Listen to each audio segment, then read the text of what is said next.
Բարի երեկո հարգելի հեռուստադիտողներ, 168 TV-ին շարունակում է աշխատանքը, եթերում ռևյուն է, զրուցակիցս այսօր դեմոկրատական այլընտրանք կուսակցության ղեկավար Սուրեն Սուրենյանցն է։ Բարի երեկո, պարոն Սուրենյանց։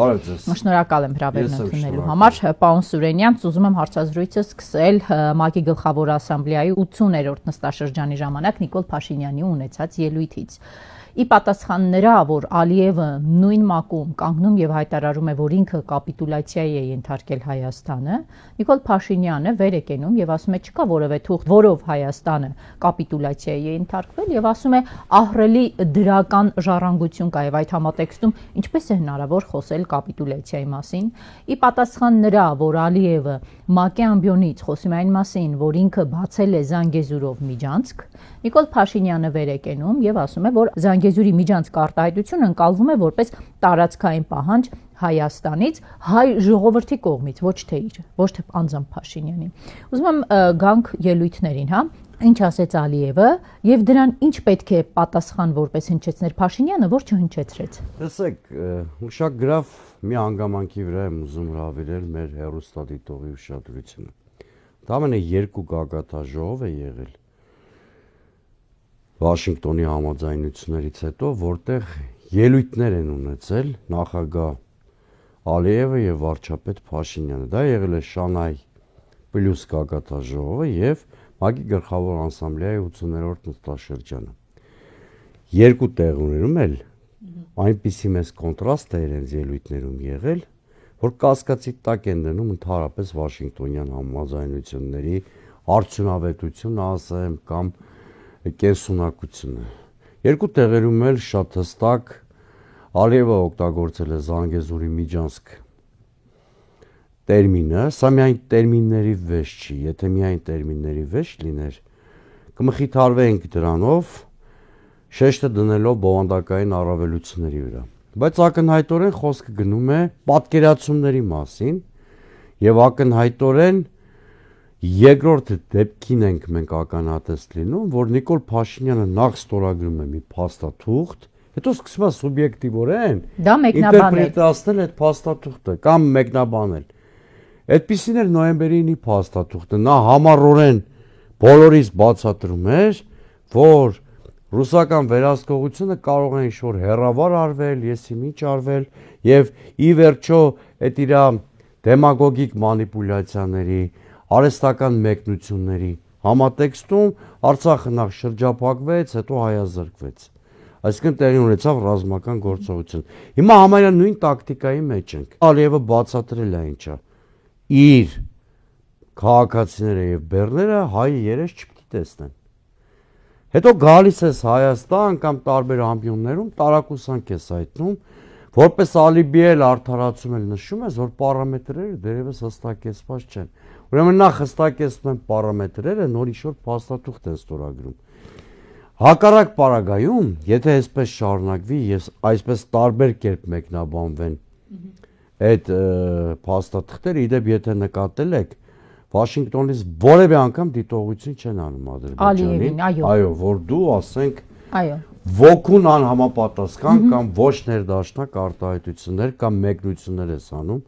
ձեռք բերված համաձայնությունից, սա նշանակում է, որ թեև այդպես էլ կարելի էր վստահաբար կանխատեսել, որ Միացյալ Նահանգներին այդ մանր դետալները չեն հետաքրքրում, որտեղ սա նրանց համար աշխարհաքաղաքական պրոյեկտ է, որով նրանք թույլատում են Ռուսաստանին, մեկուսացնում են Իրանին, ռազմավարական առումով վնասում են Հնդկաստանի, Չինաստանի շահերը, այսինքն նրանց այդ այն պարամետրերը, որ մեզ ցավացնում կամ կարող է գոհացնել, իրենց հետաքրքիր չի։ Հիմա սա ինչի կարող է բերել։ Ես ուզում եմ մեր հեռուստադիտողը շատ պարզ հասկանա։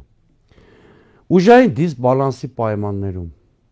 կամ մենք ի վերջո գնալու ենք Ադրբեջանի հերթական ճնշման բավարարմանը։ Ինչ է դա նշանակում։ Այսինքն իրանց ուզած պարամետրերով ճանապարհ ենք տալու։ Տալու ենք Սյունիքով Ադրբեջանին Նախիջևան հասնելու հնարավորություն առանց հայ երես տեսնելու։ Այո, առանց ապաշրջափակման հարցում որևէ դիվիդենդ ստանալու։ Կամ սա, այսինքն տաուշում օրինակ մենք տեսանք Ադրբեջանի շարունակական ճնշումը բերեց նրան, որ Հայաստանը միակողմանի նվաստացուցիչ զիջման գնաց եւ հարցը կարգավորեց, ընդ որում արևմտյան դիվանագիտարների ծափահարությունների ներքո, այո։ Այս դեպքում էլ այլ բան չի լինելու։ Կամ այս տարբեր մեկնություններն ու կոնֆրոնտացիայի մեծացումը բերելու է ռազմական գործողության։ Այսինքն այն, որ ես ձեզ տված նախորդ հարցազրույցում ասում եմ, որ սա զակատ տարած կոնֆլիկտը զակատ են արել Վաշինգտոնը, ոչ թե կարգավորել են, հենց այս դեպքերի նկատի ունեմ։ Տեսեք, պարոն Սուրենյան, Նիկոլ Փաշինյանը ՄԱԿ-ում իր ելույթի ժամանակ, տեսեք, 25 րոպե խոսեց, ոչ մի բառ չասաց Արցախի ռազմաքաղաքական ղեկավարության մասին, մարդկանց մասին, որոնք Բաքվի բանտում են, ընդամենը մեկ հպանցիկ ձևակերպում օգտագործեց, ասաց անհետ կորածների եւ անազատության մեջ գտնվողներ, չառանձնացրեց ռազմաքաղաքական ղեկավարության, հիմա դուք ասում եք շատ վտանգավոր է, դուք ինչու եք այստեղ վտանգներ տեսնում, իսկ ինչու ինքը կապեց։ Գիտեք, կապեց, որտեվ Ադրբեջանի օրակարգին ներդաշնակ փորձեց լինել, որտեղ նա չի կարող անջատ ռազմագերիների այդ վիճակում ենք հայտնվել իր քաղաքականության հետևանքով, որ չի համարձակվում ուղիղ այդ հարցը բարձրացնել, եւ եթե նույնիսկ ինչ-որ հարց բարձրացնում է, կեղծ փոխադարձության հիմքով կրկնումա նաեւ Ադրբեջանի պահանջը, հա։ Դրա համար կապեց ու այդ խնդիրը ավելի մշուշոտ դարձրեց, որտեվ եթե անհետ կորածների խնդրի հետ են կապում, շատ անկեղծ լինենք, հա, դա առաջի պատերազմից սկսած անհետ կորածների մասին է, նաև երկրորդ։ Այդ հարցը շատ ավելի անորոշ եւ մշուշոտ է, որովհետեւ շատ հաճախ այդ մարդկանց գտնվելու վայրը ուղղակի հայտնի չի։ Այսինքն Փաշինյանը նույն գծի վրա դրեց։ Այո։ Այն մարդիկ կան այնտեղ Բաքվի բանտում են, այո։ Այդ գործ ունենք։ Հիմա սա նշանակում է, որ այդ գերիների, ռազմագերիների հարցը առաջնահերթություն չի Հայաստանի իշխանության համար, կամ ավելի վատ ենթադրության գանք, Բաքուն ուղղակի թույլ չի տալիս, որ այդ հարցով Հայաստանը միջազգային ջանքեր գործադրի, սա ակնհայտ։ Գերիների հետ կապված պարոն Սուրենյանց Նեթանյահուն իր ելույթի ժամանակ հատ տալիս էր գերիների անունները։ Սա էլ տարբերությունը, հա, երկրների ղեկավարների։ Նեթանյահուի քաղաքականության ամենախիստ քննադատներից մեկն եմ ես, որտեղ նրա իրականացրածը Գազայի հատվածում, նաև Արևմտյան ափում դասական իմաստով ցեղասպանություն է, բայց ինչ վերաբերում է իր քաղաքացիների կյանքի եւ ազատության պաշտպանությանը, նա ազգային արժանապատվության մաստեր կլաս ցույց տվեց ՄԱԿ-ի գլխավոր ասամբլեայի նստաշրջանում ու դա այն պարագայում եւ նա ելույթ ուղեկցում էր բողոքի սուլոսներով։ Այո, դուրս եկան որոշները։ Դուրս են գալիս, բոյկոտ եւ այլն։ Հետո ծափերով Փաշինյանի ելույթի ժամանակ հետ վերադարձան։ Հոգեբանական շատ ծանր վիճակի մեջ էր բանախոսը, բայց դա նրան չխանգարեց Իսրայելի պաշտոնական գիծը առավելագույնս ՄԱԿ-ի ամբիոնից ռեալիզացնելու համար։ Այստեղ գործ ունենք լրիվ այլ հանգամանքի հետ։ Տեսեք, նա Հայաստանին մեղադրում է Ալիև ագրեսոր լինելու մեջ, օկուպանտ լինելու մեջ։ Ինչի համար Ալիևը նման հայտարարություն անում, բա որ կատարյալ խաղաղությունը։ Պարզ է, որ հաղթողի կերպարը շարունակում է Ադրբեջանի նախագահը ամրապնդել, որովհետև Հայաստանից նոր զիջումներ կորզելու հնարավորություն է տեսնում։ Սա ակնհայտ է, սա միայն ներքին լսարանի համար չի եւ իսկ ինչու չենք մտածում, որ Ալիևը առիթավորվել էր անցած օրերին Փաշինյանի մի շարք հայտարարություններով։ Օրինակ Հայաստանի դեմ ցույցմունք տված հայտարարությունով։ ՄԱԿ-ի ամբիոնից Ալիևը շարունակում էր զարգացնել այն թեզերը, որոնք Փաշինյանը Երևանում հնչեցրել էր։ Երբ որ առաջին ու մյուս նախագահներին բացահայտորեն մեղադրեց Հայաստանի միջազգային նորեն ճանաչված տարածքից դուրս, այսինքն Արցախ, Զորք, զինված ուժեր ուղարկելու համար։ Սա բացահայտ ցուցմունք էր Հայաստանի դեմ, որ մենք եղել ենք օկուպանտ, որ մենք եղել ենք ագրեսոր, ըստ էության նա Հայաստանին վերագրեց առաջին պատերազմի եւ ընդհանրապես հայ-ադրբեջանական կոնֆլիկտի պատասխանատվությունը, սա ցուցմունք էր Հայաստանի Հանրապետության դեմ, ես պնդում եմ, աննախադեպ մի բան համաշխարհային պատմության մեջ, հավատացեք, նման բան չեք գտնի։ Ես պատմաբան եմ եւ գոնե տեսանելի դեպքեր, հայտնի դեպքեր այս կարգի չեմ հիշում։ Դրանից հետո ինչու ենք մենք զարմանում, որ ՄԱԿ-ի ամբիոնից Ալիևը զարգացնելու է այդ խոսույթը եւ խոսելու է Հայաստանի կապիտուլյացիայի մասին։ Ինչը հասկանալի չի Նիկոլ Փաշինյանին։ Ինչը հասկանալի չի։ Վաշինգտոնում գնացել է ստորագրել է մի փաստաթուղթ, որ հենց առաջի օրից ենք արձանագրել, որ բխում է Ադրբեջանի օրակարգից։ Ավելին ադրբեջանական կողմն ասում է, որ Սևագիր տարբերակ իրենց մոտ է մշակվել նույն Վաշինգտոնյան փաստաթղթի։ Իրենք են դրա հեղինակը։ Դե ես էլի Վաշինգտոնի համաձայնությունից հետո մի դիտարկում եմ արել, որ սա ըստ էության Թրամփի եւ Ալիևի գործարքն էր, որին բուտաֆորիայի կարգավիճակով ներկա էր Փաշինյանը։ Սա է եղել Վաշինգտոնում։ Սա ըստ էության հակաիրանական մի գործարք է Իրանի մեկուսացման ուղղված, որը ստորագրվել է Միացյալ Նահանգների եւ Իրանի Իսլամական Հանրապետության միջեւ։ Հակառակ կողմից նայողները կասեն, եթե հակաիրանական է, այդ դեպքում ինչու Իրանը ողջունեց, ինչու Իրանը չդատապարտեց Վաշինգտոնը։ Տեսեք, Սոփանին Իրանի Իսլամական Հանրապետության հեռացող դեսպանը իր հրաժեշտի ասուլիսում, որը խիստ նախապատրաստված միջոցառում է լինում, որտեղ ի վերջո դիվանագետը ամփոփում է երկարամյա գործունեությունը հյուրընկալ երկրում, ասաց, որ այդպես էլ անհասկանալի մնացին Թրիփի հետ կապված հարցերը, որովհետև կոնսորցիումը շահագործման պարամետրները հայտնի չեն։ Այսինքն այսքան պատվիրակություն ուղարկեցին Թեհրան, նրանք եկան Հայաստան նախագահի մակարդակով ընդորում, հեռացող դեսպանը, որ միշտ ավելի զգույշ հայտարարություններ էր արել, ասենք ի տարբերություն Այաթոլլահի շրջապատի շատ գործիչների, տարակուսանքով հեռացավ Երևանից։ Եթե սա համարում են, որ Թեհրանին բան են կարողացել համոզել, ուրեմն իրենք ընդհանրապես դիվանագիտական ձևակերպումների վտանգավոր տողատակ ընկալել չեն կարող։ Փաշինյանի ՄԱԿ-ում ունեցած ելույթի հաջորդ դրվագը նվիրված էր Հայաստանի Հանրապետության սահմանադրությանը, եւ Նիկոլ Փաշինյանն ասաց, որ եթե ինքը 2026 թվականին վերընտրվի, կփոխի սահմանադրությունը, արդյոք սրանով Փաշինյանը նույն Թուրքիայից եւ նույն Ադրբեջանից ուղղակի օգնություն չխնդրեց 2026-ին իրեն վերընտրելու համար։ Նա ասեց ընտրվելուց հետո մենք ընտրություններից հետո, այսինքն վստահության շեշտադրում կա, որ ինքը վերընտրվելու է։ Ինքը անցկացնելու է սահմանադրության նոր սահմանադրության ընդունում։ Այո, սա մեսիջ է, որ ես տերեմ այն պարտավորություններին, որ ստանձնել եմ, միակ խոչընդոտը դուք օգնեք, որ հաղթահարեմ, այսինքն այդ վերընտրության հնարավոր արգելքը, հա։ Օգնություն ասվածը ինչ կերպ կարող է լինել, օրինակ մինչև 2026-ի հունիս Հայաստանի սահմաններին կրակոցներ չլինեն։ Այո, վստահաբար, այս Վաշինգտոնյան պաուզան, ինչպես կուզեք ասեք, Վաշինգտոնյան պաուզան ոչ թե ինստիտուցիոնալ խաղաղության մասին է, այլ հենց Նիկոլ Փաշինյանի համար նախընտրական պաուզա է կամ բոնուսի ապահովման պաուզա է։ Այսինքն Թուրքիան եւ Ադրբեջանը այդքան տխմար չեն, որ հիմա էսկալացիայի գնան անորոշ հեռանկարով վտանգելու համար Փաշինյանի վերարտադրությունը, որտեղ ցանկացած նոր իշխանություն, եթե նույնիսկ ստիպված լինի միջազգային պարտավորություններ անել, փորձելու է կառավարել ռիսկերը։ Այս իշխանությունը, այո, տնային առաջադրանք ունի, Բաքվում շատ հստակ են տերմինը, չէ՞, բնութագրում։ Տնային առաջադրանք։ Տնային առաջադրանքը կատարելու համար պետք է բարիեր հաղթահարի, որը ընտրություններում վերարտադրությունն է եւ ակնհայտորեն Ադրբեջանի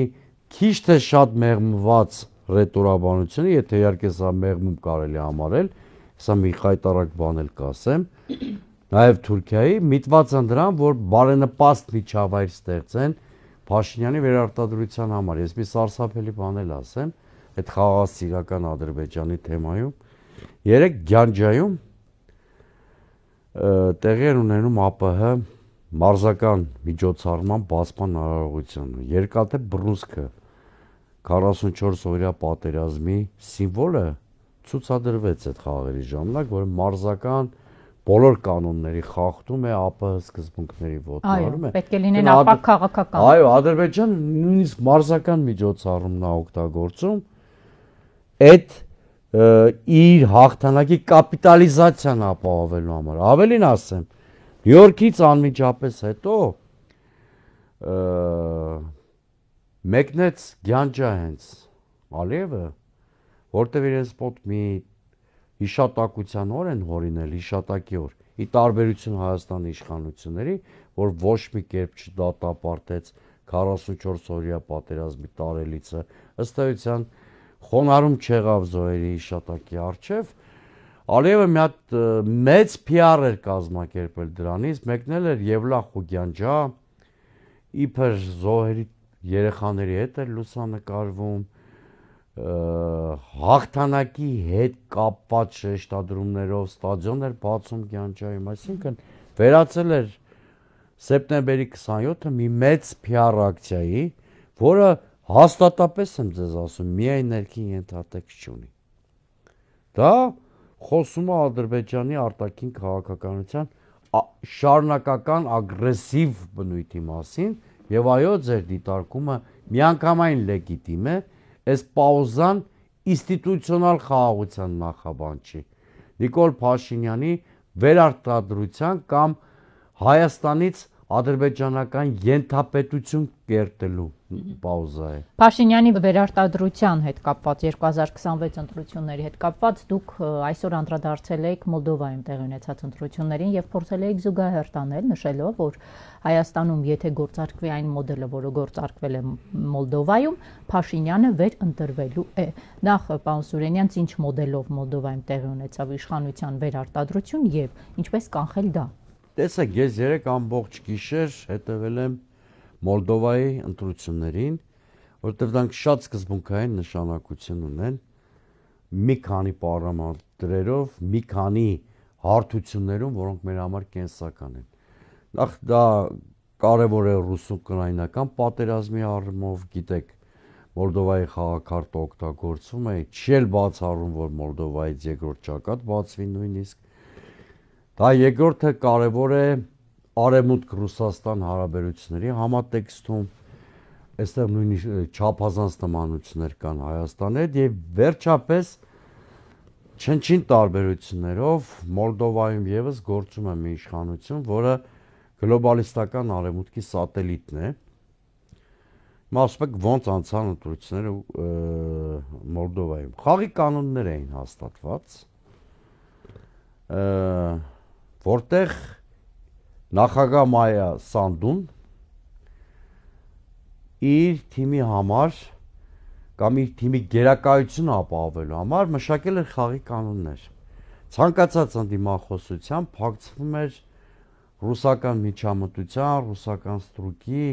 5-րդ շարասյան պիտակ, նույնիսկ բացահայտորեն երկու կուսակցություն այդ բավականին վիճահարույց մեղադրանքներով դուրս դրվեցին ընտրական գործընթացից, ընդդիմադիր երկու կուսակցություններ։ Այդ առումով մեկին մեկ Հայաստանում նույն իրավիճակն է։ ԱՊՀ դիտորդներին թույլ չտվեցին, ուրեմն ժամանել դիտարկելու ընտրությունները, exit poll-ը արգելեցին, որը նրա համար էր, որ ընտրությունների արդյունքները հնարավորինս ապահովագրված լինի անկախ հետաքննությունից։ Սանդուն 3 առավոտյան քվեարկելուց հետո չբացառեց, որ այսպես կոչված ոչ հարմար քվեարկության պատկերի դեպքում ընտրությունների արդյունքները չեղարկվեն, այնտեղ եթե միայն բանավոր է այդ մասին խոսում, այստեղ օրենք կա, հիշում եք, նման օրենք են արտակարգ եւ ռազմական դրություն մտցնել ցանկացած պահի։ Մի խոսքով այս կանխատեսելիության պայմաններում անցան ընտրությունները, դրանք արդեն մրցակցային դժվար է անվանել, արտակուս դեմոկրատական, խիստ առաջադեմ պրոարևմտյան ուժերի մասին է խոսքը, բայց մրցակցային ընտրություններ չէին, այդ քողած ասկույթի տակ գնում էր իշխանության վերարտադրության միջոցառում, ինչը եւ տեղի ունեցավ։ Սա դաս պիտի լինի մեր համար, որտեղ մոլդովական սցենարը մեկը մեկին Հայաստանում կրկնվելու է, եթե ընդդիմությունը դասեր չքարի։ Ինչ պետք է անի, ինչ դաս պետք է խաղի։ Տեսեք, մի քանի բաներ կան։ Նախ առաջինը Նիկոլ Փաշինյանը այստեղ նույնպես այդ հակառուսականության շահագործում ենք մենք տեսնում։ Դա ակտիվացել են հատկապես հիմա։ Նույնիսկ ՄԱԿ-ի ամբիոնից Նիկոլ Փաշինյանը ելույթի մի զգալի մաս իհարկե անհեթեթ մեկնաբանություններով եվրոինտեգրացիային նվիրեց, ընդ որում դա Մոսկովյան այցից անմիջապես հետո, դա էլ նկատենք, սա մեկ։ Երկրորդը Սանդուի իշխանության օրինակով Նիկոլ Փաշինյանն էլ մեր հասարակությունը բարիկադների է բաժանում, ավելի շուտ ստեղ կարելի է նույնիսկ վստահ ասել, որ մոլդովացիներն են սովորել Նիկոլ Փաշինյանից, ծևի սպիտակի բաժանման բացառիկ իրավունքը պատկանում է ԿՊ-ին։ Անկախ իր կամքից մեր ընդդիմադիր որոշ սեգմենտներն էլ ջուր են լցնում Փաշինյանի այս կամպանիայի ջրաղացին, որովհետև կան մեր մոտ ընդդիմադիրներ, սա ամբողջ ընդդիմությանը չի վերաբերում, որոնք ակամայից կամ իներցիայով սպասում են ինչ-որ հրաշագործ զանգերի Մոսկվայից, հա, որ այ հիմա Պուտինը կբարկանա, Պուտինը կզայրանա, մենք տեսանք, որ Պուտինի բարկանալը, զայրանալը կամ հարաբերական են, որովհետև նա ցանկություն չունի միջամտելու այլ երկրների ներքին գործերին, կամ էլ այսօրվա Ռուսաստանը թաթախված ուկրաինական պատերազմի մեջ ուղղակի այլ ազատ ռեսուրսներ չունի եւ ամեն կերպ խուսափում է այլ կետերում երկրորդ ճակատ բացել։ Հետևաբար ինչ պետք է անի։ Հետևաբար ընդդիմությունը պետք է մտածի բացառապես ներպետական հայկական օրակարգի ձևավորման մասին, այսինքն մոլդովական դասերը աշկի առաջ ունենալով պիտի այնպիսի օրակարգ եւ այնպիսի նախընտրական մարտավարություն մշակի, որը հնարավորինս արտաքին գործոնների հետ կապ չունի եւ ընտրությունը կարողանա այդ կես դիսկուրսից արևմտամետ ռուսամետ դուրս բերել, որտեղ մենք տեսանք, որ այդ դիսկուրսով գլոբալիստական արևմուտքի սատելիտները կարողանում են հաջողել Ռուսաստանի զբաղվածությունը, Ռուսաստանի առաջնահերթությունները հաշվի առնելով։ Սա շատ պարզ ակնհայտ բան է։ Այսինքն նկատի ունեք միասնական ինչ-որ ճակատով։ Պարտադիր չի միասնական։ Նկատի ունեմ հայկական օրակարգի որդեգրումը։ Հույս չպետք է դնել, որ փոփոխությունները դրսից են գալու։ Հույս չպետք է դնել, որ Պուտինը կամ Մոսկվան մեր փոխարեն մեր տան աղբը մաքրելու են։ Դե ասում են ոնց բերել են, թող այնպես էլ մաքրեն։ Դե գիտեք շատ բան կարող են ասել։ Էլի բերելու հարցում հայ ժողովրդի դերակատարությունն է շատ մեծ, հիշենք փողոցները։ Հիմա գործոնների մասին չենք խոսում, ով նպաստեց, ով արեց, ինչ արեց։ Միշտ հիշենք, եթե մենք մեր տան աղբը, իսկ մեր աղբի վրա գրածա ԿՊ չենք մաքրում, որևէ այլ երկիր դա չի անելու։ Մոլդովայի դասը նաև դրա մասին էր։ Վրաստանի վարչապետը խոսել էր այն մասին, որ իրենք առաջարկում են, որ Սահակաշվիլու կուսակցության գործունեությունը կասեցվի, որովհետև ասում են, որ ազգային շարժման անվան տակ նրանք օտարերկրյա գործակալների գործունեություն են իրականացրել Վրաստանում, տան աղբը մաքրելու համատեքստում կարող է նման մի նախաձեռնություն էլ Հայաստանում լինել։ Հիմա մենք տեսնում ենք, որ ԿՊ-ն ասում է, մեր նպատակն է, որ դաշնակցության գործունեությունը կասեցվի, ազգային ուժի գործունեությունը կասեցվի։ Պատասխան դրա կարող է նման բան։ Իհարկե հակառակ տրամաբանությունն է Վրաստանում։ Վրաստանի խիստ պրագմատիկ եւ ռեալիստական կառավարությունը ամեն կերպ փորձում է խուսափել արևմուտքի ֆորպոստը լինելու եւ Ռուսաստանի դեմ երկրորդ ճակատ բացելու տխուր հեռանկարից Կոբախիձեն այլ պաշտոնյաներ վրաց իշխանության բացահայտորեն ասել են այդ մասին, որ նրանց առաջ ուղիղ պահանջ է դրվել, այո, Ռուսաստանի դեմ երկրորդ ճակատ բացել եւ հետեւաբար նրանք առավելապես այդ ռիսկը կառավարելու նպատակ ունեն։ Արդյոք այդ ճանապարհին ճիշտ է կուսակցություն օրենքից դուրս հայտարարել թե ոչ, ես չեմ կարծում դա ամենաարդյունավետ քայլն է, անկեղծ ասած։ Դրանով վտանգը չես օգնում, դրանով այդ ընդդիմադիր էլեկտորատի մոբիլիզացիա նույնիսկ կարող ես ապահովել վտանգավոր չափով։ Այսինքն ես չեմ ուզում իրավական լրբությունների մեջ մտնեմ, գուցե Բիձինան եւ նրա թիմը բավարար փաստարկներ ունեն եւ հարկադրված են գնում այդ քայլին։ Ես ասում եմ ընդհանրապես, բայց որ Հայաստանում, բայց արդեն հակառակ տրամաբանության մեջ, հա, արևմուտքի քաղաքական օրակարգերը սպասարկելու նպատակով կամ հակառուսականության ալիքի վրա կամ տոտալիտար միահեծան իշխանություն ձևավորելու դիմադրության բոլոր կենտրոնները չեզոքացնելու համար շատ շուտով ռեպրեսիաների նոր ալիք է սկսվելու,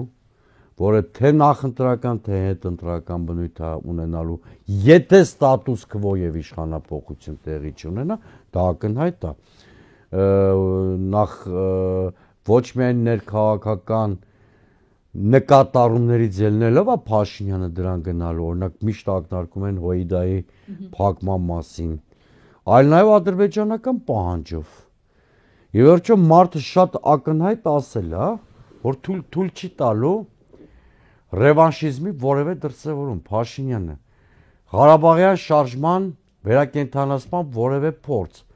ու չի սահմանում դա ինչա, դա այնքան առանձգական միջակայք է, որ դրա տակ կարող են գնել օրինակ իմ ձեզ տված հարցազրույցը։ Այսինքն Հայաստանում դեգրադացվում է պետականությունը եւ երկու նպատակի է սպասարկում այս տրանսֆորմացիան՝ Նիկոլ Փաշինյանի տոտալիտար իշխանության ձևավորում եւ ադրբեջանական ենթապետության վերացում։ Այս երկուսի հանրագումարը կոչեք 4-րդ հանրապետություն կամ ինչ ուզում եք կոչեք, կամ էլ կզած հանրապետություն։ Շնորհակալ եմ, պարոն Սուրենյանց։ Ես եմ շնորհակալ։ Հարգելի հեռուստադիտողներ, հիշեցնեմ զրուցակիցս այսօր Սուրեն Սուրենյանցն էր, այսքանը կհանդիպենք վաղը։